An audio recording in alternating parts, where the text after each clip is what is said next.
Bonjour tout le monde et bienvenue à un nouvel épisode du Coin des experts présenté par Kesbar. Kesbar Kinson, c'est une firme d'environ une centaine de personnes où on travaille tous ensemble pour le bénéfice de notre client, tant en développement d'applications sur mesure, en services gérés, tout ce qui est infrastructure infonuagique, automatisation des processus, mais aussi données et intelligence artificielle. Aujourd'hui, on a un très bon sujet quand même d'actualité. Le sujet d'aujourd'hui, c'est les données financières dans les processus d'entreprise. Je suis accompagné de Marc-Antoine Baudouin-Cloutier, directeur principal en prix de revient et amélioration de la performance chez BVA CPA. Tu peux un peu nous parler de toi et ce que tu fais au BVA? Oui, bien sûr. Merci de l'invitation. Marc-Antoine, qu'est-ce que ça fait du prix de revient et de l'amélioration de la performance? On est vraiment l'équipe, dans le fond, spécialisée en comptabilité de gestion. BVA, c'est un cabinet comptable, environ 270 employés, grosso modo, évidemment, de services conseils en fiscalité, en comptabilité financière, en comptabilité infonuagique, en réorganisation d'entreprise, protection fiscale, de ce côté-là.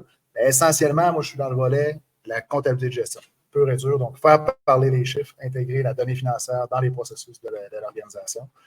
On s'amuse là-dedans, puis c'est un domaine qui est très, très effervescent, disons-le comme ça. Puis si on peut un peu résumer pour les gens qui peut-être sont moins connaissants de ça, est-ce qu'on pourrait dire que BVA se trouve à être un peu comme un comptable sur demande pour venir appuyer l'équipe de finances qui est déjà en place chez les entreprises? Exact. On a des services classiques d'un cabinet comptable, donc d'aller faire les états financiers, d'aller faire les déclarations fiscales des entreprises particulières et des particuliers, évidemment.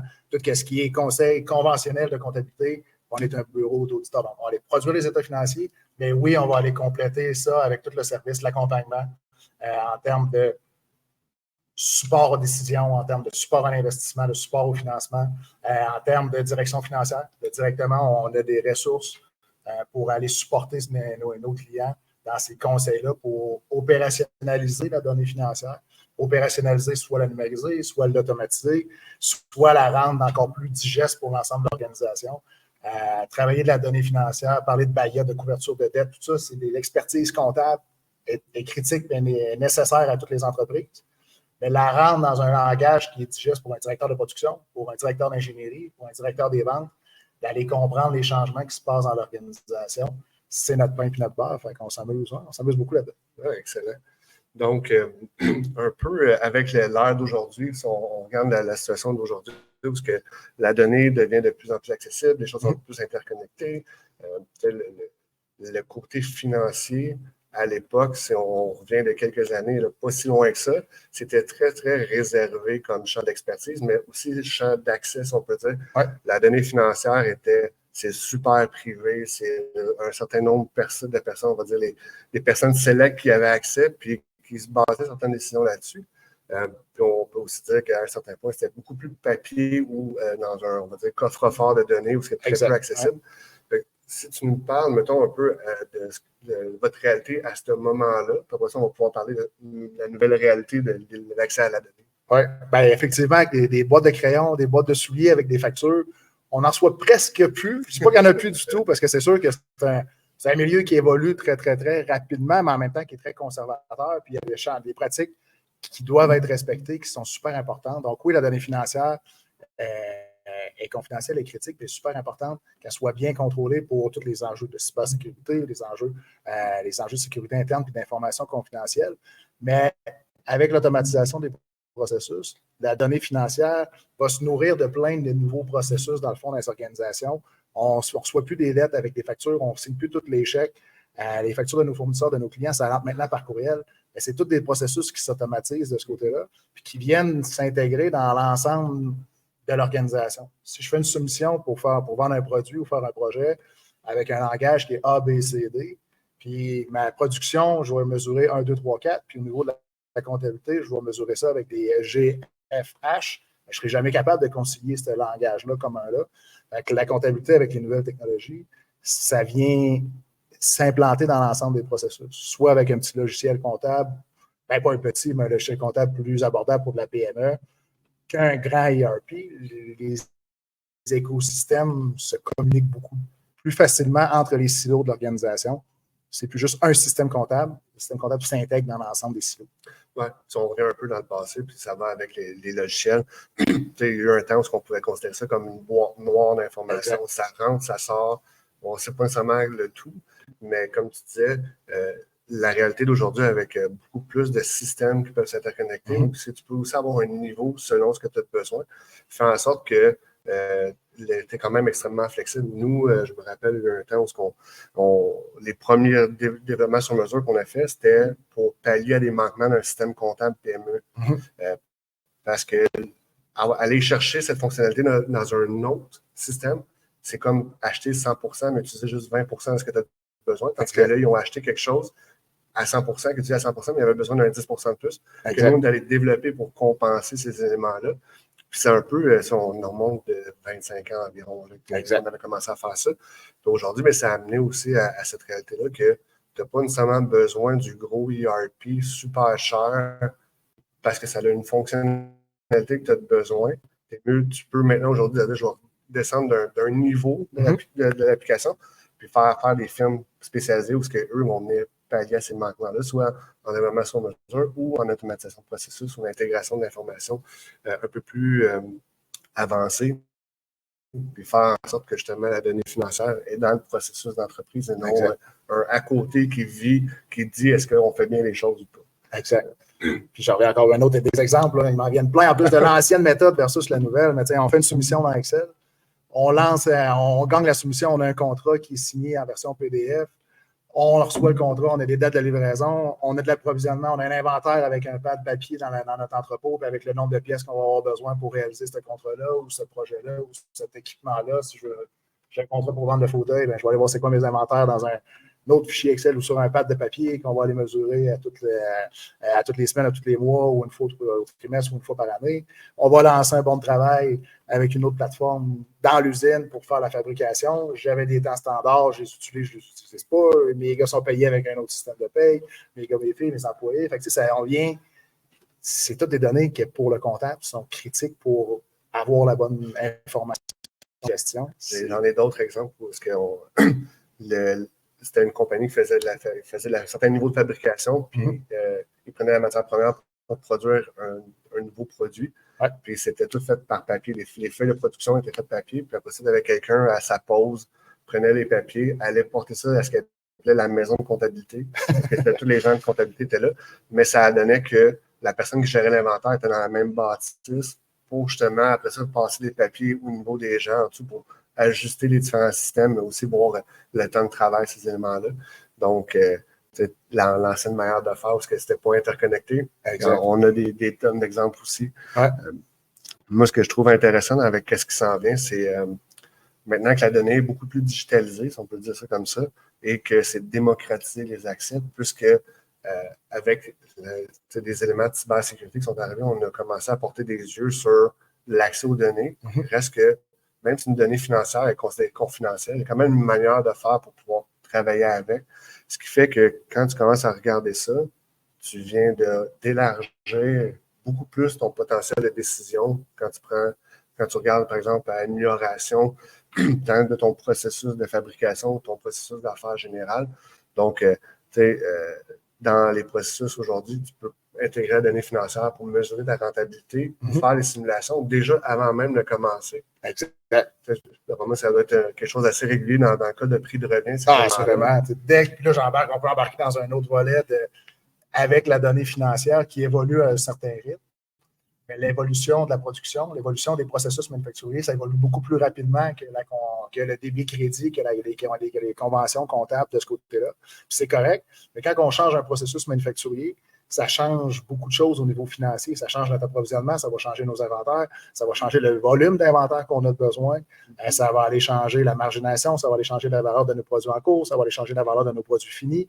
Donc, d'aller automatiser une partie dans l'usine, d'aller mettre un robot, par exemple, sur une étape de fabrication qui est redondante, ça va avoir un impact comptable qui est souvent sous-estimé dans la traçabilité des coûts. Ça peut avoir un impact global beaucoup plus important sur la valeur du produit. Je vends un produit 100 $, je vends mon meuble ici 1 000 $, bien, si j'automatise une certaine section, mon structure de coût va changer énormément.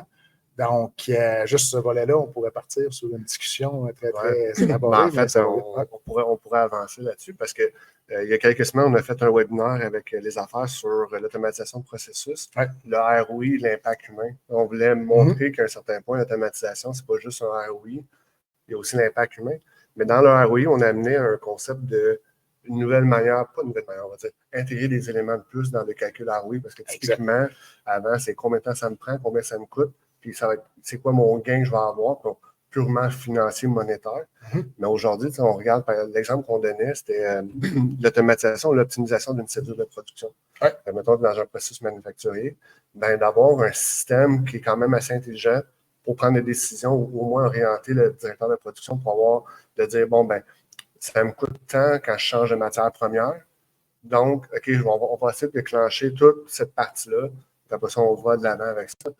Puis ce qu'on a remarqué, quand on fait des simulations ou même dans des cas réels, quand on parle avec des clients, ce qu'on a remarqué, c'est que ça a un impact sur le temps de production en tant que tel. Puis le coût qui est un peu plus caché en arrière, c'est le temps pour changer les outils parce que tu changes de matière première.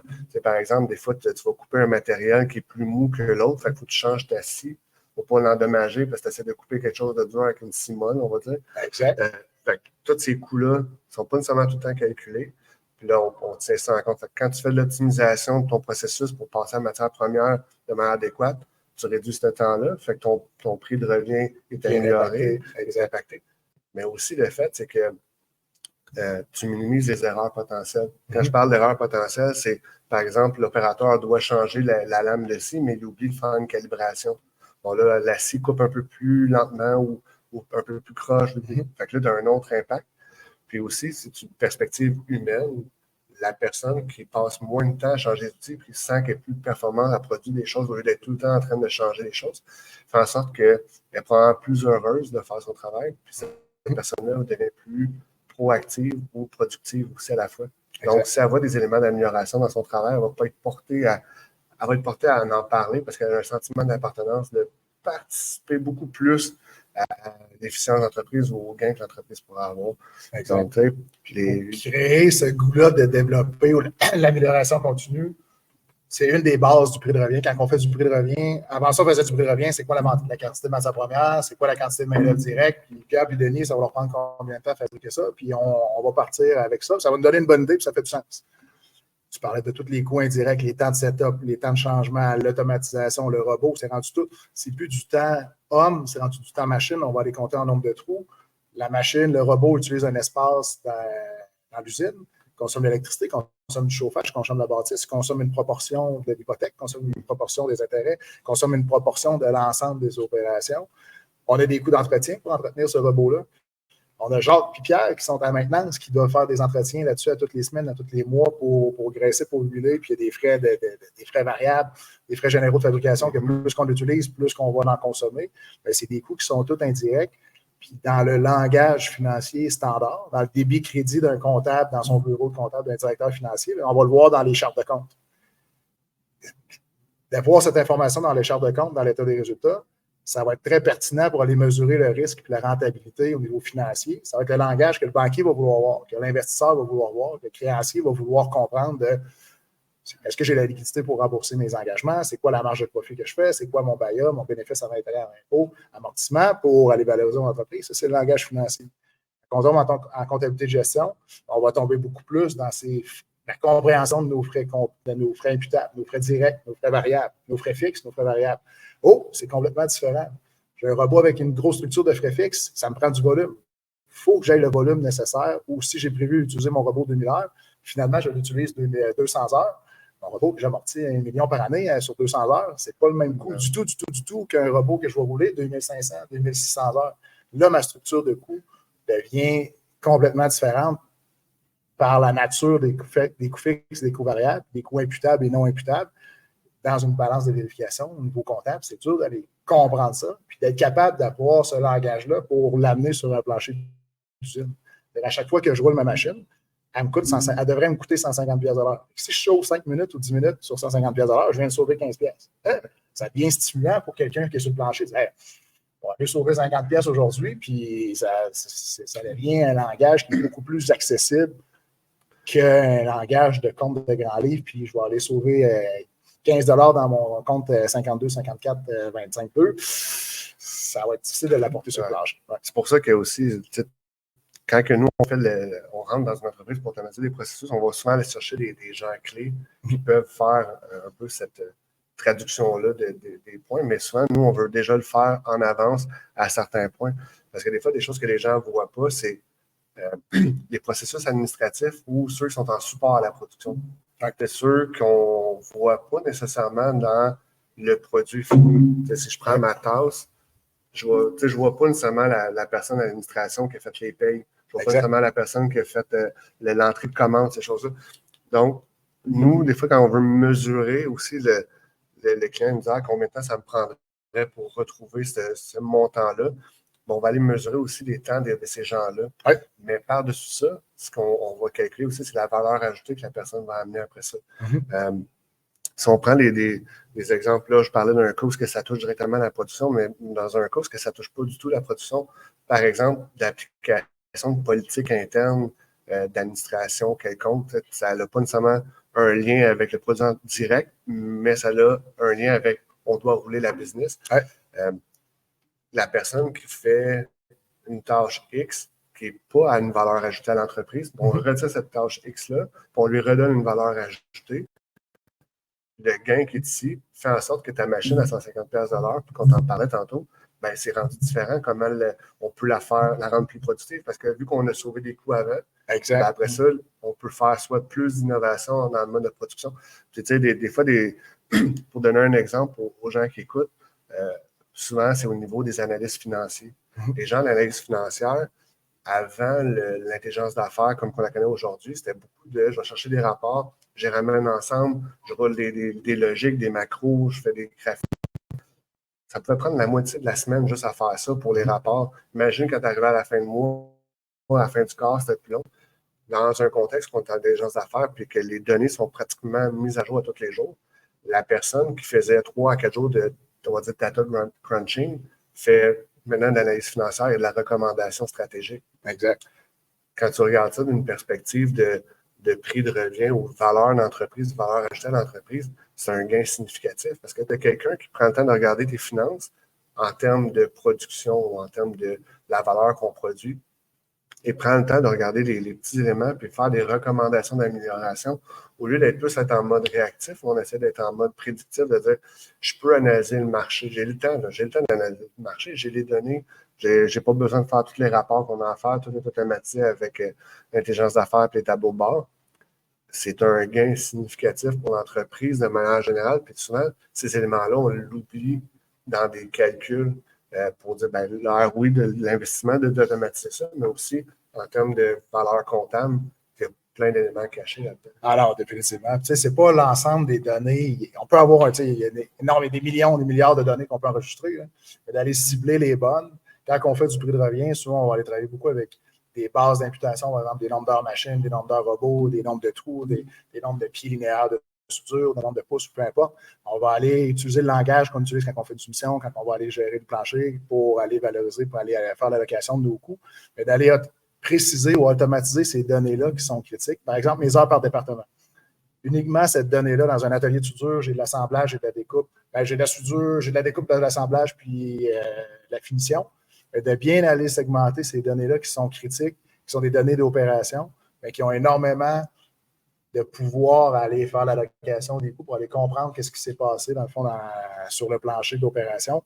C'est des données qui vont devenir extrêmement puissantes en termes de données financières. De, wow, je surutilise ou je sous-utilise certains équipements en fonction du ROI que j'avais calculé de mon investissement. Il faut que je réajuste mes ventes, il faut que je vende plus de fauteuils, moins de lits pour aller maximiser mon investissement. Mon plan n'est pas nécessairement exactement, ne se réalise pas exactement comme je l'avais prévu, mais il faut que je sois capable de réagir à tous les mois, tous les trimestres. Il ne faut pas que j'attende une fois par année pour m'embarquer sa balance puis voir si j'ai perdu du poids ou si j'ai gagné de la bédaine. Il faut que je me pèse rapidement. Fait souvent, on va aller opérationnaliser certains processus de données qui sont financiers, mais du deuxième niveau, là, mais qui va répartir la tâche aussi. Ce n'est pas juste le directeur financier à passer. Le directeur de production a un impact majeur là-dedans. Le superviseur a un impact majeur là-dedans pour aller préciser cette donnée-là au niveau qu'on veut avoir, que ce soit simple, que ce soit pas compliqué, qu'on ne vienne pas créer un monstre d'approbation puis de donner à gérer, à rajouter 2 jours de travail à cruncher ces données-là, d'aller les automatiser à la source sur certains processus. Ça a énormément de valeur financière, souvent qu'on sous-estime. Puis tu viens de dire quelque chose par rapport à l'implication du directeur de production, d'autres éléments. Dans votre travail, un peu, vous prenez le temps d'éduquer puis de rendre ça simple et comprenable pour quelqu'un. Tu ne veux pas nécessairement que ton directeur de production devienne un expert comptable, mais que tu sois capable de comprendre les différents éléments du prix de revient, par exemple. Dans votre travail, vous devez probablement prendre un moment pour éduquer les gens avec qui vous êtes ou au moins traduire un certain niveau d'information pour que cette personne-là, à tous les jours, garde ça en tête et soit plus faire des ajustements, connaître l'impact que ça aurait. Exact.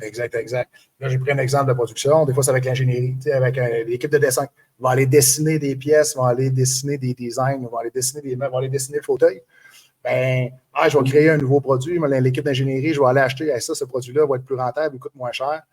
Mais l'impact de faire cet ajout-là de produit dans notre inventaire, dans le logiciel de dessin, dans le CAD, si on ne l'a pas dans notre approvisionnement, puis on ne l'a pas dans nos inventaires comptables, mais on va créer de la distorsion. Fait que, plus qu'on a de distorsion, plus que ça vient créer de ça, ce matériel-là, je ne l'ai pas, comment je vais être capable de faire un inventaire, comment je vais faire mon PO pour l'achat, je vais être obligé de le créer, je vais créer en double, je l'ai déjà créé, mais il n'est pas sous le même nom. Fait que pour le comptable, ça vient de complexifier sa tâche de faire le three-way match de mon besoin, j'ai fait une réquisition de PO, j'ai envoyé, j'ai reçu la matière première, j'ai le bon travail, j'ai fait mon three-way match de ce côté-là. Ça vient tout automatiser ce volet-là aussi. Fait que ça touche la production, ça peut toucher l'ingénierie, ça peut toucher le développement le département des méthodes, ça peut toucher plusieurs facettes qui ont un impact comptable à tous les jours. Ouais. Dans l'éducation, ça devient intéressant justement parce que là, sans faire chacune des personnes des experts comptables, mais des gens sensibilisés à l'impact des actions au jour le jour. Donc, comme tu disais, le dessin d'ingénierie, si tu fais des éléments, tu ne prends pas en compte la matière première correctement, mais là, tu as un impact sur l'approvisionnement, tu as un impact sur les achats. Si tu as sélectionné un produit qui se trouve seulement en Italie, puis ça prend 3 mois en bateau pour ça rendre, tu as peut-être changé quelque chose dans le processus. Dans l'échéancier, c'est en plein ça. Ouais. Exact. Puis en même temps, tu parles d'échéancier aussi, les éléments d'être conscient que de repousser d'une journée un élément, ça a un impact sur la production. Surtout dans un contexte de la cédule de production est créée tous les matins par une équipe ou un individu. Puis tu as un retard d'une journée dans ton dessin. Fait que ça veut dire que le dessin CAD ne peut pas descendre à la machine. Là, tu viens de changer la production. Exact. Là, tu viens peut-être perdre de 30 minutes pour la première séquence de partir, 30 minutes à 150$ à l'heure de la machine, quand on en a plusieurs, ça se cumule vite. Exact. Donc, d'éduquer, sensibiliser les gens à travers tous les processus, c'est quoi l'impact des actions. Pour une entreprise, ça devient vraiment payant rapidement. Puis après ça, quand là, on parle là-dessus, mais je vais sauter un peu ça aussi sur le principe des erreurs potentielles. C'est une erreur potentielle qui est faite par une entrée de données manuelle ou un délai. Les approbations, un délai d'approbation, tu veux acheter une pièce, vous avez un processus à l'interne qui dit dépasser 30 000 $, il y a un processus d'approbation à faire. La personne qui approuve prend 1 heure de plus. Ça peut faire qu'en sorte que la commande va arriver dans 2 jours ou le lendemain pour X, Y, Z raison. C'est pas nécessairement la personne qui a fait une erreur en tant que telle d'entrée de données, mais elle a fait une erreur dans le sens qu'elle a pris plus long que le délai qu'on s'attendait. Donc, quand tu tombes en automatisation de processus, quand on parle des processus qui supportent la production ou votre service, ce qu'on voit, c'est si tu as une mauvaise entrée de données, tu n'as pas coché la bonne, pas coché la bonne chose, mais plutôt il y a eu un délai qui n'aurait pas dû se faire, il n'y a pas eu d'escalade, là, tu as rendu un impact où le produit pouvait sortir à un montant X, il vient de changer parce que, on va dire, le prix du shipping a changé dans la journée, le taux de change a changé. Beaucoup d'éléments qui rentrent en ligne de compte. Il y a des automatisations de processus qui réduisent ces cas d'erreur-là, donc des alertes automatisées, ces éléments-là. Tu viens affecter encore, on parle du prix de revient, mais ça avait quand même affecté le prix de revient. Ça part de ton prix de revient, exactement. Ça part et ça finit au prix de revient. Du matin jusqu'au soir, ça vient se rasseoir là-dessus. De sensibiliser vos équipes dans un processus d'affaires sur certains éléments comme l'impact de l'échéance, l'impact de réduire les erreurs, ces éléments-là. Quand on regarde aussi une perspective de, que je disais tantôt, on se fait demander c'est quoi la ROI sur l'automatisation de ce processus-là. Bon, on va aller mesurer aussi c'est quoi l'impact d'une erreur dans ce processus-là. On a des cas où c'est une demande de vacances qui est retardée d'une journée, l'impact beaucoup plus minime peut être décevant pour les gens qui ont fait leur demande de vacances, mais dans un contexte où c'est on va dire un go-no-go sur proposer un projet de plusieurs millions de dollars, puis le délai d'approuver le go peut faire en sorte que tu manques la date ou la fenêtre pour déposer ton offre ou déposer l'intérêt. Donc là, ça a un impact. Ou même des erreurs d'entrée d'information. Par exemple, on parle que maintenant, tu peux avoir plusieurs systèmes pour faire plusieurs choses, mais si les systèmes ne se parlent pas, il y a quelqu'un qui retape l'information. J'ai des causes que on prend un exemple d'un commerce de détail qui, à la fois de vendre dans le magasin, vend sur Amazon, sur eBay, puis sur son site web. Mais toutes ces affaires-là ne se parlent pas nécessairement. Donc, si tu prends une donnée qui arrive, par exemple, d'Amazon, mais tu l'as mal retapé dans ton système pour faire l'inventaire, tout ça, ben, tu peux te ramasser d'un coup à je peux shipper ou il me manque 200 unités. Exact. Là, tu viens d'affecter tout ton système. Donc, c'est des genres d'erreurs qui ont des gros impacts. Nous, on va essayer de mesurer le fait que si cette erreur-là arrive, c'est quoi l'impact pour dire, ben, comme tu ne l'auras pas, c'est-à-dire que ce risque-là vient d'être mitigé pratiquement à zéro, parce qu'il n'y a pas de risque zéro total, mais il a été mitigé pratiquement à zéro, fait en sorte que ben, tu n'auras pas ces cas d'erreur-là. Fait que l'impact que ça a, c'est que tu vas tout le temps pouvoir envoyer ce que tu as disponible, mais aussi la satisfaction du client. Le client, tout le temps, l'heure juste, va tout le temps avoir la bonne information, puisque ça fait un client heureux, ça en parle à d'autres mondes, mais ça l'achète plus. Exact. Donc, sur ton ROI de ce processus-là, ben, la mesure de dire ce client-là est plus heureux, va acheter 6 de plus par année, mais il en parle à quelqu'un d'autre, puis il embarque quelqu'un d'autre, mais la nouvelle personne qui vient de consommer chez vous, c'est peut-être un pourcentage. Ouais. Sur le bout de l'année, l'investissement que tu as fait pour ce processus-là pourrait représenter que ton ROI pourrait être en quelques semaines, des fois. Ah, définitivement. Définitivement. Puis des ROI positifs, tu en as parlé un petit peu de l'approvisionnement, ça part du prix de revient. Je vais avoir besoin qu'on vienne de matière première, je vais savoir quoi mes étapes de fabrication, je vais savoir quand les dates de livraison. Pour l'approvisionnement, on l'a souvent vu, puis on le voit quasiment à toutes les semaines, à tous les mois, des erreurs ou puis même pas des erreurs de bonne foi. Hey, je vais commander un petit peu plus d'unités, j'ai vraiment un meilleur prix sur un lot de 10 000 au lieu de 5 000, je sauve 30 ben, parfait. Business-wise, c'est une bonne décision d'aller chercher un petit peu plus de volume supplémentaire. Mais quand on a 5-6 acheteurs, puis finalement, dans le mois, tout le monde a pris cette décision-là. On se rend compte, nos inventaires sont pleins. On n'a plus d'espace. Il faut louer des remorques à l'extérieur. Il faut louer ci, il faut louer ça. Notre marge de crédit, on est dans un cycle, on est une entreprise avec une saisonnalité. Marge de crédit, on se rend compte qu'on l'utilise de plus en plus. Puis là, t'as peu la liquidité que ça augmente 5, 6, 7, 8 de plus d'inventaire. C'est du cash, c'est de la liquidité qu'on n'a pas pour payer nos frais courants, pour payer nos payes, tout ça. Fait que là, ça devient une gestion qui est beaucoup plus stressante pour tout le monde, basée sur une bonne décision, mais en se fiant sur la quantité réelle qu'on va avoir de besoin pour les 3, 4, 5, 6 prochains mois, on n'aurait pas pris cette décision-là parce que l'impact financier, on ne le voyait pas sur sa globalité, on voyait juste une bonne décision financière à court terme, mais qui a énormément d'impact sur 6, 8, 12, 18 mois de ce côté-là. On a déjà vu des erreurs de bonne foi, créer une commande pour un 7 chiffres de trop, là, un 7-0. Fait que, oh boy, t'as peu, là, ça a un impact majeur. Rappelle le fournisseur, non, on a déjà acheté, on a déjà commencé à produire. Ça mine la crédibilité, ça a plein d'impacts jusqu'à la relation aussi avec le fournisseur.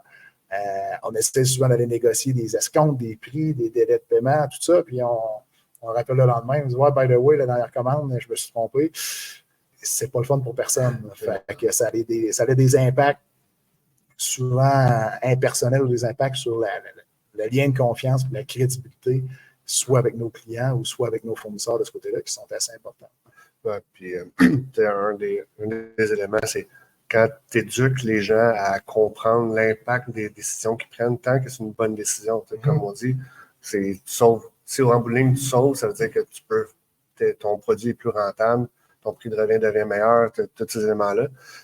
Mais aussi, si tu ajoutes à ça l'interconnectivité des systèmes et des données, qui fait en sorte que, par exemple, l'acheteur qui a une opportunité d'acheter 10 000 unités au lieu de 5 000, puis il regarde son tableau de bord devant lui de l'état de l'inventaire, puis il réalise qu'il nous reste 3 000 pieds carrés. On a un entrepôt de 3 000 pieds carrés, puis il me reste 100 pieds carrés de stock, puis mon 10 000 va en prendre 200. Et il va peut-être prendre une décision de dire, ouais, finalement, même si c'est un bon deal, où est-ce que je mets ça? Puis j'ai vu des manufacturiers où ils ont commencé à entreposer dehors. Là, tu arrives comme cette semaine où il fait 15 degrés, puis le lendemain, il y a une tempête de neige. Fait que ton matériel que tu avais mis dehors, peut-être est affecté par sa qualité. Là, ce que ça fait, c'est une roue qui tourne. Ta qualité est moins bonne, le produit revient. Donc, d'éduquer, présenter la bonne information, puis la rendre accessible, puis que tout ça se parle, c'est comme une recette gagnante de manière générale. Tant que tu regardes le processus d'affaires, l'entreprise, mais aussi la comptabilité, la finance, de tout ça, d'avoir ces éléments-là. Tantôt, on en parlait, le avant, où c'était plus une boîte noire, puis aujourd'hui, c'est plus démocratisé. Le fait qu'on peut fournir l'information ou un certain niveau d'information sans compromettre la confidentialité fait en sorte que maintenant, tout le monde devrait, à un certain point, être en mesure de comprendre l'élément financier de son travail, de voir c'est quoi l'impact, puis de prendre une décision basée là-dessus. Puis, on faisait un webinaire il y a un certain temps, puis on en a fait aussi dernièrement, à l'automne passé, sur le concept de data-driven business. Donc, toutes les entreprises orientées sur la donnée prennent la décision en tant que telle. Puis, quand tu commences à mettre ça dans les mains des gens, tant à n'importe quel niveau de la hiérarchie d'entreprise, fait en sorte que l'employé voit qu'il participe au succès. Par la décision qu'il prend, il voit l'impact sur l'entreprise, donc il sent qu'il y a une valeur ajoutée à l'entreprise, mais une partie prenante. Là, on revient dans un cycle où l'humain dans tout ça, mais quelqu'un qui se sent impliqué, qui a l'impression de participer au succès, puis qui voit la reconnaissance, c'est quelqu'un qui reste. Puis ta rétention est meilleure. Mais une rétention, ça se mesure aussi. Exact. Dans le fond, quelqu'un qui va rester, je vais dire un peu l'intelligence émotionnelle connue dans l'entreprise, mais aussi toute l'expérience de comment la compagnie fonctionne. Il ne faut jamais minimiser les gens que ça fait, même si c'est des tâches, on va dire plus simples, mais que ça fait 30 ans qu'ils sont là, ils connaissent tous les raccoins de l'entreprise, ils connaissent tous les éléments, ils sont là, ils connaissent les gens. Ces gens-là ont une valeur dans le processus parce qu'en les maximisant, en faisant en sorte qu'on les garde pour toute leur compréhension, connaissance, expérience du domaine de l'entreprise, bien, s'ils restent, c'est un gain. Mais si tu as un problème de rétention, puis les gens, ils partent, ils reviennent, il y a un coût à ça. Je pense qu'ils parlent que pour des gens qui partent, ça représente un minimum 30% de plus du salaire de la personne. Pour l'embarquer, la former, puis la rendre efficace, tu as un 30% de plus qui n'est pas, c'est pas un coût de salaire de plus, mais c'est plus un coût indirect de dire cette personne-là ne produit pas en ce moment, mais j'utilise. J'ai donné des outils, fait que il me coûte des licences, mais plus que ça, le mentorat, la formation, il y a quelqu'un d'autre qui le forme. Cette personne-là, ben, son temps n'est pas en termes de production de valeur monétaire directe. Tu es en train d'aider quelqu'un. Donc, à chaque fois que quelqu'un quitte, qui revient, quelqu'un quitte, puis une nouvelle personne qui rentre, environ un 30-35% de la valeur du salaire de la personne qui est en coût indirect pour embarquer cette personne-là. Fait que si tu fais des actions qui font en sorte que tu as une bonne rétention, que les gens participent et ils restent, ben, ce 30%-là que tu aurais dû dépenser parce que la personne a quitté puis tu embauches quelqu'un d'autre, tu peux faire autre chose avec. Innover, acheter de la nouvelle machinerie. Donc, il y a vraiment beaucoup d'éléments financiers à tous les jours de faire en sorte que le futur de l'entreprise peut être complètement différent. Ah, exact. Puis, ça revient encore à partir du prix de revient, mais pour un exemple, un soudeur, on le voit souvent dans du manufacturier, on le voit souvent de ce côté-là, on a de la misère, des ressources spécialisées qui ont une expertise particulière. Ben, le soudeur veut souder. Quand il arrive à son poste de travail, il veut arriver avec c'est quoi les plans, c'est quoi les standards, ça devrait me prendre combien de temps à souder, c'est quoi les pièces que j'ai. Je ne veux pas avoir besoin de chercher mes 3-4 pièces qu'il y a un petit peu partout, puis tout est désorganisé, tout ça. Un bon soudeur veut souder. On va lui donner les outils pour performer. Puis ça revient encore à du prix de rien, mais c'est quoi la matière première que je vais aller souder? Je l'ai-tu en inventaire? Où est-ce que c'est classé? Est-ce que c'est bien structuré? J'étais supposé de consommer 4 feuilles de métal. Finalement, j'en ai juste consommé 2,5. Ben, j'ai été capable d'économiser du métal pour X, Y raison, par une bonne manière de travailler parce que je suis un bon soudeur. Ben, je vais être capable de la monitorer, je vais être capable de la mesurer, puis je vais être capable d'éduquer, hey, si on fait ça comme ça, je vais sauver tant de dollars à la fin du mois, à la fin de l'année. Et ça devient performant pour tout le monde. Oui, c'est valorisant. Tout le monde comprend ça, le 50 pièces. Bottom line, on va au guichet, on sort 100 pièces, on va tout le mesurer, là, on le compte, ben, c'est facile à comprendre de ce côté-là quand c'est bien expliqué. Puis tu as dit quelque chose de vraiment intéressant, c'est le soudeur veut souder.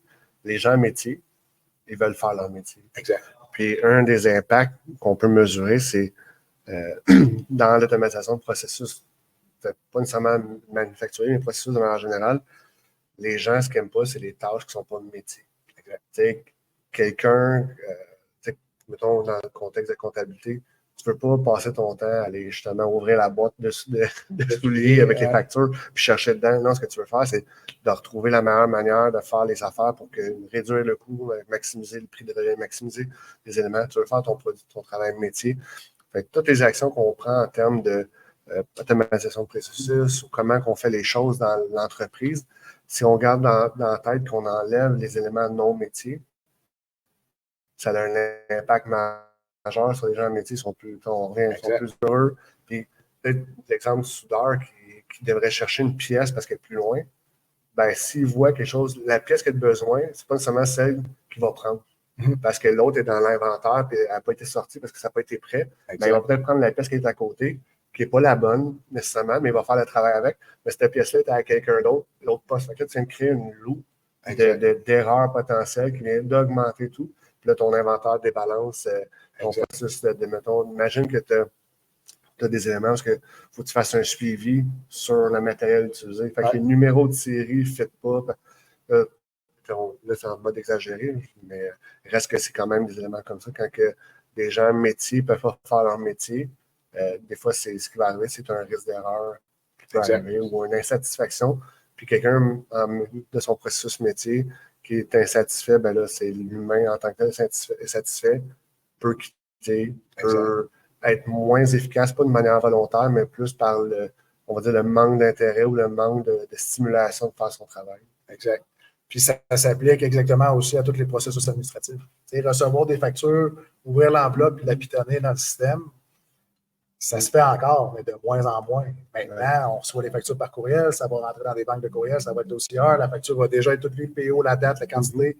On va devoir simplement aller valider le bon de réception. Est-ce que j'ai reçu la bonne quantité? Je reçois la facture de mon client, je l'attache au PO, j'ai mon bon de réception. Mais c'est tous des processus qu'on n'a plus besoin d'aller faire une tournée de l'usine puis d'aller ramasser tous les bons de travail avec de l'huile un peu dessus, les bons de réception qui ont passé dans l'air, puis ça, aller rattacher ça, puis aller faire des lignes que ça oui, avec on va les highlighter, puis on va pouvoir les rentrer dans le système après. Maintenant, ces processus-là, ça s'automatise. On reçoit ça par courriel, on va aller. Tout ne s'automatisera pas. Mais il y a une partie qu'on va être capable d'aller chercher en termes d'efficacité avec ces nouvelles technologies-là. Puis la personne au compte payable ou au compte fournisseur, elle va pouvoir analyser les factures, elle va pouvoir analyser le niveau de cash flow, quand est-ce que je vais aller payer mes fournisseurs. Hey, cette semaine, on va les retenir de 2-3 jours. Ça ne fera pas de mal à personne, mais pour nous, ça va avoir un impact majeur. Ou à la limite, hey, on est en bonne santé, là, c'est le temps de bâtir cette relation-là, puis d'appeler le client, ah ouais, normalement, je te paye en 30 jours là, cette semaine. On va te payer tout de suite. Là.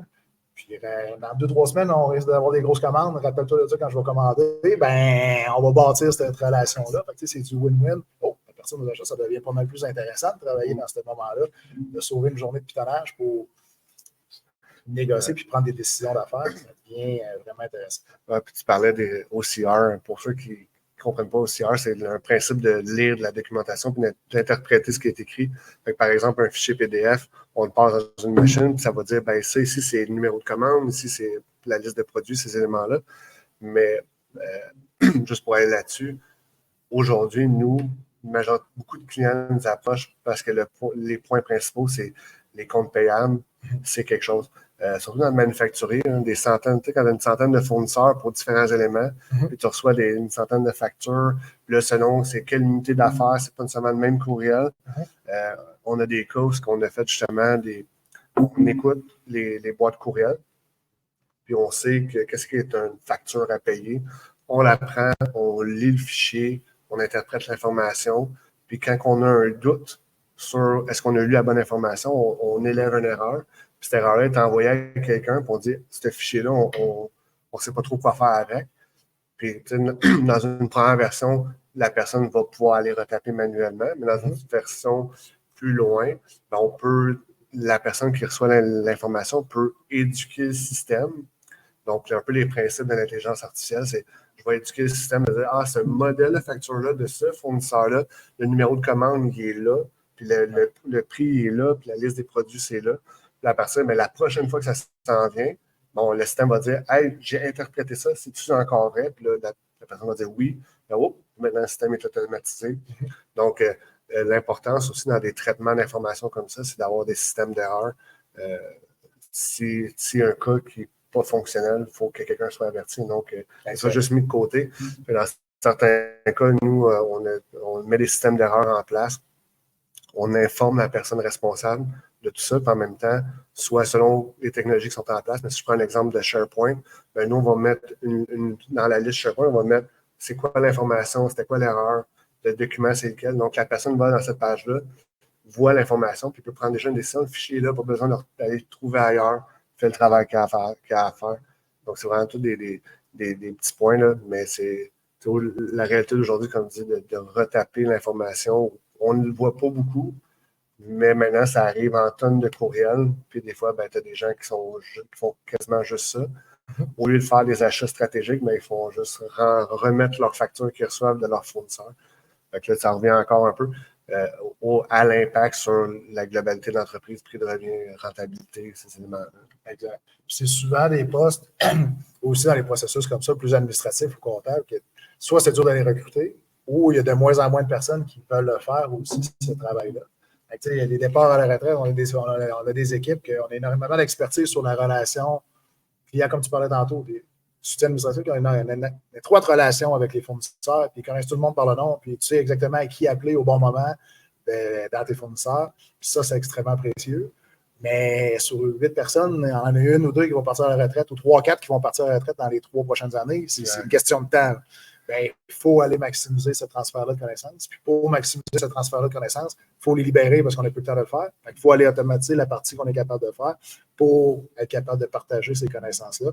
Puis quand cette personne-là va partir à la retraite, ça va être naturellement bien implanté. Puis ça ne sera pas nécessairement une ressource supplémentaire qu'on va devoir aller chercher en termes de recrutement. Mais avec nos processus, on va être capable de réduire nos effectifs pour les rendre plus efficaces. C'est des choses qu'on voit toutes les semaines ou tous les mois dans le quotidien de la majorité des entreprises avec qui on travaille actuellement. Fait que c'est créer de la valeur ajoutée, c'est théorique, mais sur le plancher des vaches, ça marche pour vrai. Puis parlant de ça marche pour vrai, on va arriver un peu dans la section, on va dire, conseils aux gens sur quoi regarder ou faire attention à par rapport dans une perspective de votre expertise. Donc, mettons, on part un nouveau projet, on va dire, un nouveau projet, on va se mettre un exemple de manufacturier, je veux implanter un nouveau robot, on va prendre l'exemple d'un truc qui fait des trous. C'est quoi les pièges dans le côté financier de ce genre d'innovation-là dans le processus manufacturier? Je vais y aller réponse plate, là, c'est de juste regarder les chiffres. De juste regarder les comptes de grands livres, de juste regarder les données financières brutes, le débit crédit, c'est un des plus gros risques parce qu'on risque de laisser énormément d'informations sur la table. D'aller automatiser ce processus-là, je vais attacher ce processus-là sur quel produit. C'est quoi mes produits que je vais vendre? On l'a déjà vu dans le passé, le projet d'automatisation faisait vraiment du sens. Robotisation, là, ça fait vraiment du sens. Opérationnellement parlant, c'était économique, on se avait donné de la capacité, mais on allait se donner de la capacité sur un produit finalement qui était à perte. Oh. On va se créer un monstre, on va se tirer une balle dans le pied en voulant s'améliorer, puis c'était de mobiliser l'ensemble de l'organisation. Les vendeurs étaient craqués, on va aller vendre ça, la soudure est beaucoup plus efficace, puis tout ça. Mais finalement, en faisant l'exercice comme il faut pour le revient, on faisait juste répartir les frais généraux à l'ensemble de nos produits à 35 puis on mettait ça partout.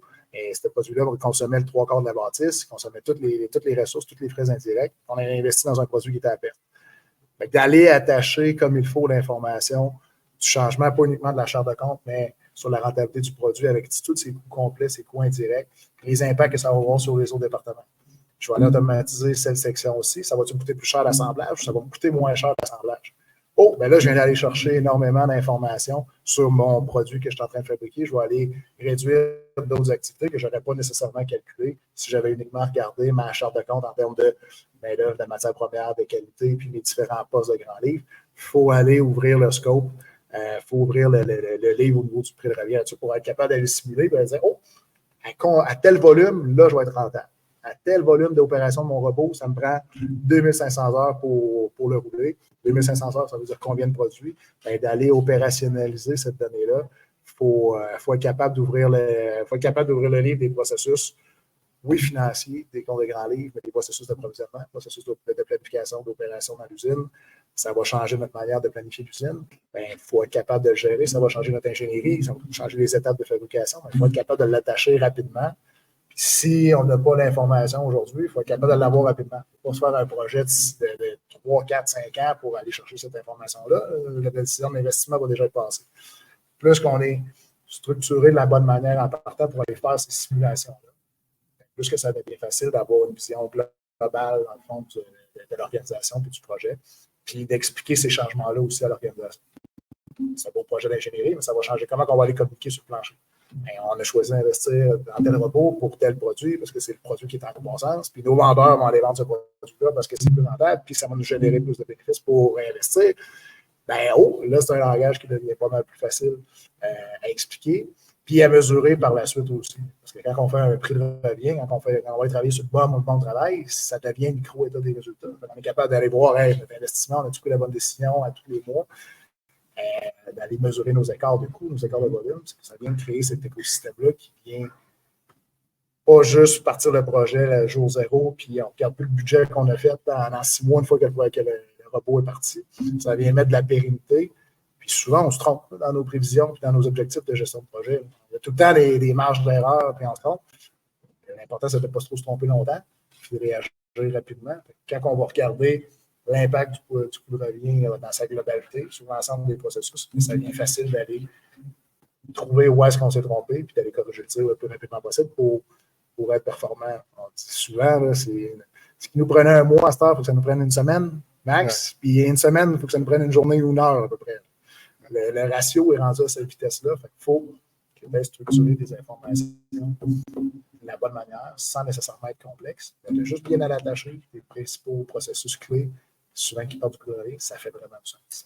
Ouais, puis tu as dit une chose, quand tu as de regarder plus large que juste les comptes, tout ça, ben, le fait que tantôt tu disais qu'il faut 2500 heures de rouler la machine, donc c'est ces produits-là, ben, en pointant le fait que c'est ces produits-là, tu viens de donner une stratégie de vente ou un objectif de vente à ton équipe. Donc, tes vendeurs, maintenant, ils sont au courant que pour rentabiliser tout ce projet-là, ils ont une partie prenante dedans.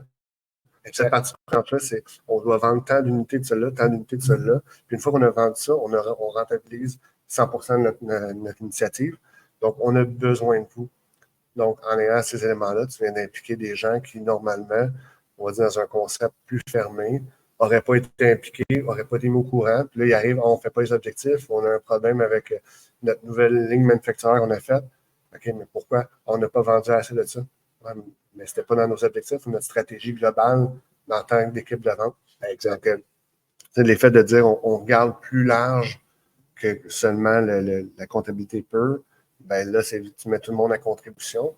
Puis en regardant ça, ben, tu te dis, OK, tantôt, tu dis, on va regarder rapidement où est-ce qu'on a fait une erreur ou où est-ce qu'on s'est trompé. Ben, des fois, c'est peut-être dans l'objectif de vente qu'on était trop agressif ou peut-être on n'avait pas la bonne stratégie marketing. Dans un contexte de produits de détail, est-ce que j'ai le bon démographique? Est-ce que j'ai le bon groupe d'âge? Est-ce que je suis dans la bonne région?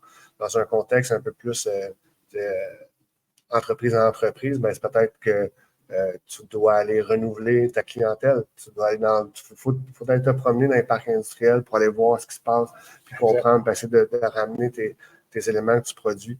Donc, ça vient ajuster différentes stratégies de l'entreprise tout ça part d'une bonne analyse de ton projet que tu essaies de faire dans ton processus manufacturier. Donc, l'importance de regarder la globalité de la chose et non juste simplement combien ça coûte, combien de temps que ça va me prendre, combien je vais sauver. Ça revient un peu, tantôt on parlait de ROI, qui est un peu qui aujourd'hui ont beaucoup plus d'éléments à tenir en compte. Mais ça démontre encore qu'il faut regarder plus large. La démocratisation de l'information financière vient supporter tout ça. Exact. Puis souvent, en termes de stratégie d'entreprise, d'aller cibler vers où qu'on s'en va, que ça soit clair, ça rend les investissements beaucoup plus faciles. Les décisions deviennent beaucoup plus faciles à prendre quand on sait vers où qu'on s'en va. Puis pour savoir vers où qu'on s'en va, il faut savoir qu'est-ce qui nous rapporte, puis qu'est-ce qui est en croissance, ou qu'est-ce qui va moins bien, puis nos coûts complets. On s'en répète encore, mais tous nos coûts indirects, puis si on ne les contrôle pas, puis on ne les voit pas, si on marche notre usine, puis on ne sait pas comment nos départements nous coûtent, ça devient difficile de prendre des bonnes décisions, tant pour choisir les bons produits qu'on va vendre, que dans les bons investissements qu'on va aller faire dans notre automatisation ou dans notre système d'information qu'on va aller choisir. Si je veux m'en aller faire de la comptabilité par projet, puis tout sur mesure, mais j'ai tout attaché mes processus, mes systèmes pour faire du manufacturing pur et dur, puis faire du volume avec des lots. À un moment donné, je vais arriver dans une petite tendance d'information. Je n'aurai pas la bonne structure d'information. C'est super important de l'attacher, de faire le tour. Ouais. Puis, un point, tantôt on disait que dans le passé, c'était vraiment fermé. Mais j'aimerais ça aborder un sujet où c'est un peu l'inverse, où l'extérieur va venir aider le concept financier, quelque chose qui n'était pas accessible dans le passé, mais c'est des analyses de tendance reliées dans les réseaux sociaux ou même, on a nos téléphones sur nous. Ce que ça amène comme information, c'est quelque chose qui vient ajouter beaucoup aux analyses. Tu parles de coût indirect, mais aussi le concept de est-ce que ce produit-là, j'ai une bonne tendance pour le faire.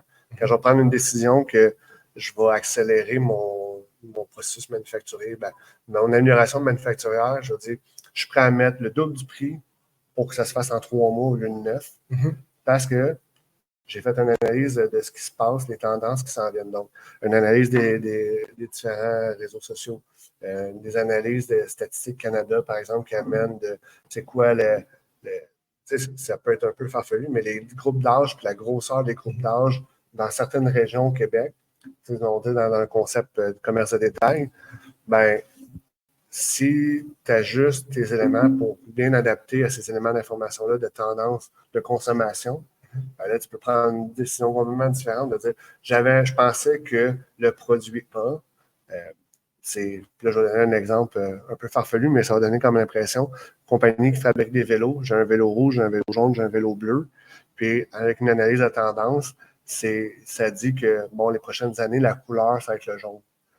Si tu investis dans la ligne bleue, oui, c'est beau, c'est une bonne décision opérationnelle, mais dans un contexte où la tendance nous dit que ça va être jaune, peut-être mieux focuser sur le jaune. Ton niveau de vente des unités risque d'être plus performant là, par le fait qu'on a analysé les tendances du marché via différentes manières.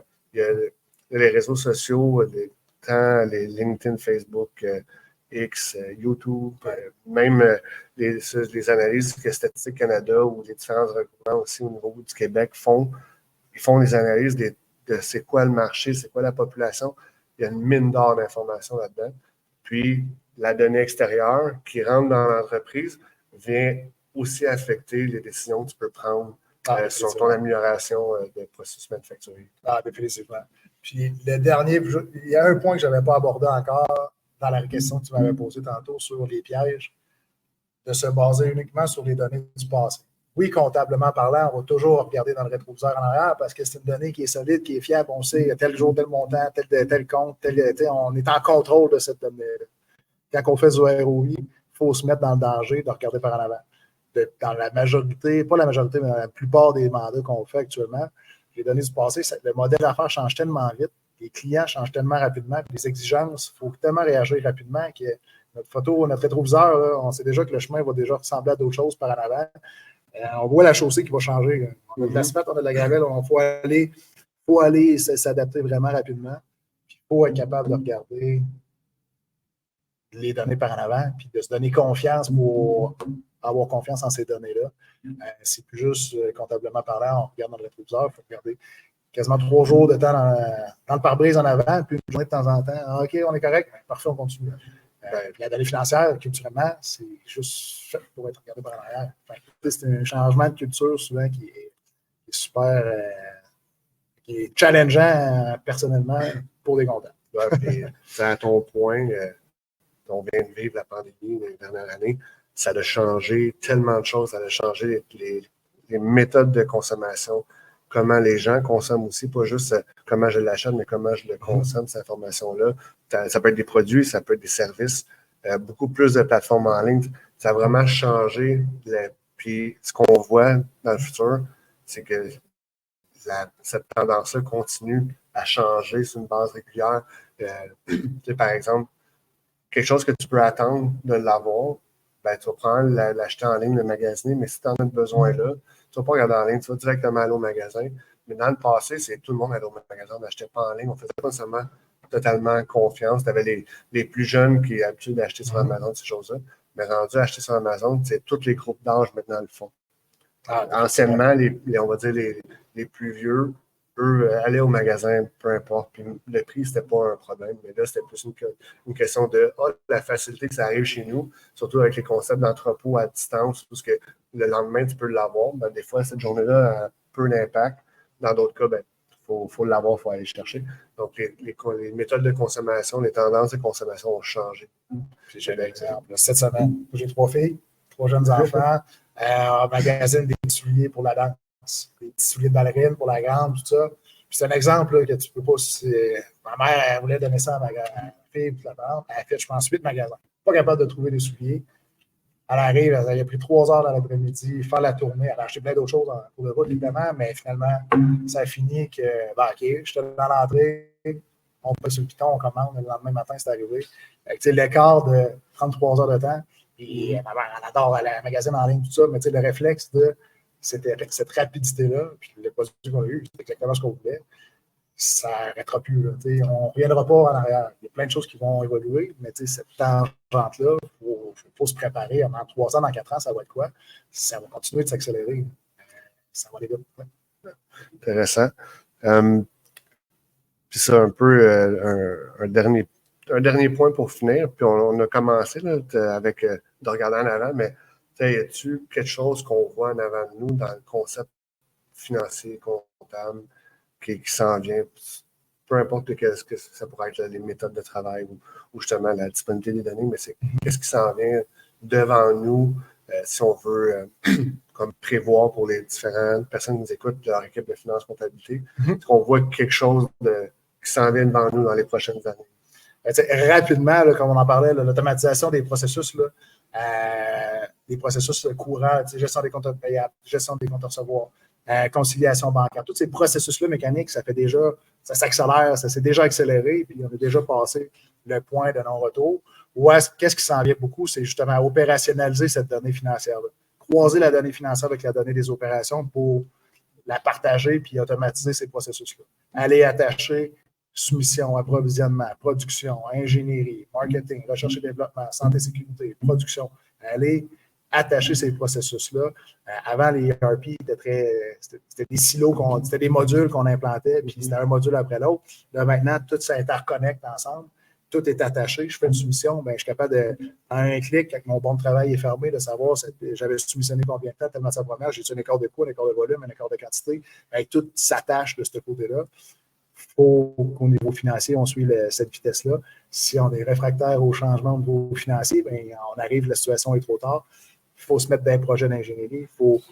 Les portes s'ouvrent vraiment rapidement. Puis je pense que dans les prochaines années, ça va continuer à s'accélérer, cette rapidité-là. De partager de l'information financière, c'est pas mal. C'est correct de parler d'argent, puis d'être capable de dire qu'une machine nous coûte combien, qu'on devrait l'utiliser à combien. Puis tant que c'est fait dans un langage qui est commun, puis que la donnée est validée et est solide, ça fait du sens. Puis je pense que tout le monde veut avoir un impact là-dedans. Le comptable, dans les prochaines années, il faut qu'on soit capable de prendre cette place-là aussi, de plus en plus. Puis au niveau des affaires, la rapidité de l'information, la rapidité des décisions, il Il faut être prêt à prendre des décisions rapides, toutes les semaines, à tous les jours, à tous les mois. Il faut être capable d'avoir l'information puis s'en revirer rapidement. C'est plus les vite contre les gros. C'est plus les gros contre les petits, c'est les vite contre les gros. Ouais. Ça, c'est un no-brainer. Ça va continuer d'évoluer. Ça va continuer de s'accélérer. Je pense qu'on est juste au début de, là. Il y a plusieurs choses qui s'en viennent, technologiquement parlant, qui vont nous pousser dans la bonne direction. Si on n'embarque pas, on va se faire tasser. Oui, puis je vais prendre la partie technologique de ce point-là. Ce qui s'en vient, c'est assez énorme. Parce que là, on a l'intelligence artificielle avec le concept de machine learning qui te permet d'apprendre justement de ton passé, puis de voir qu'est-ce qui va se passer, mais tu peux aussi amener le futur.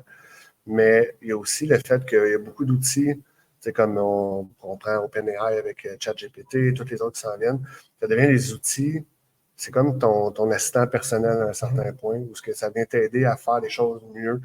Par exemple, tu dois rédiger une présentation ou un document d'une page sur un sujet particulier, ben, tu es capable de le faire générer en quelques minutes au lieu d'avoir le syndrome de la page blanche, ça te prend 2 jours à réécrire ta page, puis c'est ton speech pour tes employés.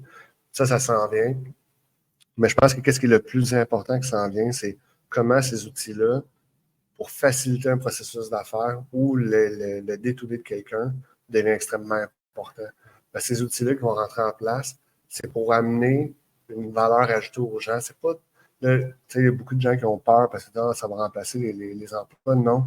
C'est un outil qui va venir aider, faciliter le travail pour permettre que la personne puisse faire une valeur ajoutée à l'entreprise. Je vais souvent dire, l'humain et l'intelligence artificielle vont travailler main dans la main. C'est à un certain point, si tu fais juste laisser l'intelligence artificielle tout seul, tu n'auras pas nécessairement le résultat que tu vas t'attendre parce que tu as besoin de l'humain. Tantôt, je donnais l'exemple de corriger l'erreur, mais si tu as besoin de quelqu'un qui soit là en place. Mais à ça aussi s'ajoute l'analytique avancée qu'on appelle, c'est créer de la donnée sur de la donnée. Donc, tu cumules l'information, puis en analysant l'information, tu crées une nouvelle information. J'essaie de rendre ça le plus simple possible, mais par exemple, pour comprendre le cycle de consommation de tes clients, il faut que tu analyses ce qui a été consommé. Puis après ça permet de faire, par exemple, de dire, OK, après le premier achat, 75 de mes clients reconsomment dans les 3 prochains mois. Puis après, sur 12 mois, j'ai 93 de mes clients qui ont consommé 2 fois. Ben, ça donne un cycle de dire, dépasser 12 mois, le 7 je vais considérer que c'est on va dire, des anciens clients. Après ça, je peux dire de 3 mois à 9 mois, c'est une zone charnière ou une zone où ces clients-là, je peux encore les rescaper. Il faudrait que je mette du temps dessus. Ouais. Donc, on est rendu avec un cycle de vie du client à l'interne. Mais cette information-là, tu ne peux pas l'avoir en regardant juste les données brutes de c'est quoi qui a été commandé. Il faut que tu regardes, tu analyses le temps que ça a pris entre les éléments. Quel produit qui a été consommé? Est-ce qu'il consomme le même service ou le même produit ou il est allé dans un autre? Fait que là, tu viens d'apprendre que peut-être que ton client est en train de changer lui aussi parce que comment il a consommé à l'intérieur de tes services, il a fait un changement de garde. Mm-hmm. Donc, ce qui s'en vient en termes de technologie, c'est l'analytique avancée, de créer de la donnée sur la donnée, ça va devenir extrêmement important parce que ça va te donner des éléments soit sur le comportement des individus, mais aussi comme les tendances de ta production à l'heure de quoi. Parce que si tu regardes toutes tes gammes de produits, puis tu regardes les unités que tu produis, bon, c'est correct. Mais si tu regardes à quelle fréquence tu produis, parce que tu fais un peu en ready to go, tu le produis, tu le ships, ben, si tu regardes, tu vas peut-être réaliser que certains produits sont saisonniers. Puis ce que tu vas faire, c'est que j'ai on va dire une période tampon où je vais en produire plus là. Fait, je vais avoir un inventaire, je vais pouvoir en vendre plus et tout de suite. Ben ça, il faut que tu analyses tes tendances de consommation. C'est pas juste en regardant la liste de commandes. Fait que l'analytique qui va te permettre de créer de la donnée sur de la donnée, c'est ce qui s'en vient. Puis je pense que ça va avec ce que tu disais il faut embrasser le fait qu'il y a du changement qui s'en vient, puis il y a des éléments qu'on doit, il y a des manières de le dire, des manières de présenter, comme tu disais, des données financières. Il y a un élément qui reste confidentiel, mais de dire qu'on doit rouler la machine au moins 12 heures par jour pour qu'elle soit rentable, c'est un langage que les gens comprennent. Ils n'ont pas besoin de savoir le dollar relié, mais de savoir que faut que, mettons, qu'on ait une période de 16 heures dans la journée, il faut qu'elle roule 12 heures. C'est facile pour les gens qui travaillent de faire « Ah, on n'a pas roulé pendant toute la machine pour faire quelque chose. » Exact. Good. Fait que c'est un peu la fin de l'épisode. Juste faire un petit rappel.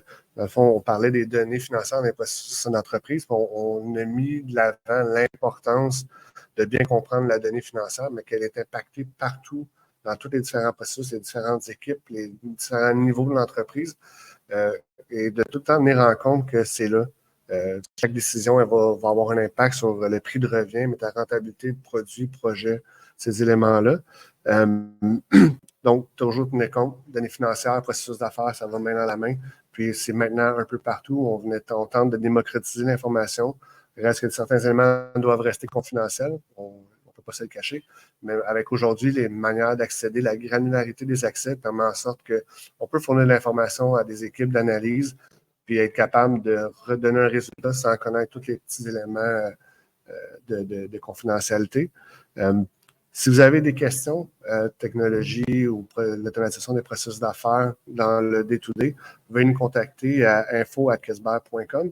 Sinon, si vous voulez en savoir plus au niveau de BVA, CPA ou des différents éléments qu'ils font, vous pouvez contacter Marc-Antoine. Oui, exactement. On reste courriel très facile, MABC, en commercial, bvacpa.ca. Donc, ça fait plaisir de vous répondre ou de taper le contact. Donc, merci d'avoir assisté à l'épisode. On vous souhaite une bonne journée et à la prochaine.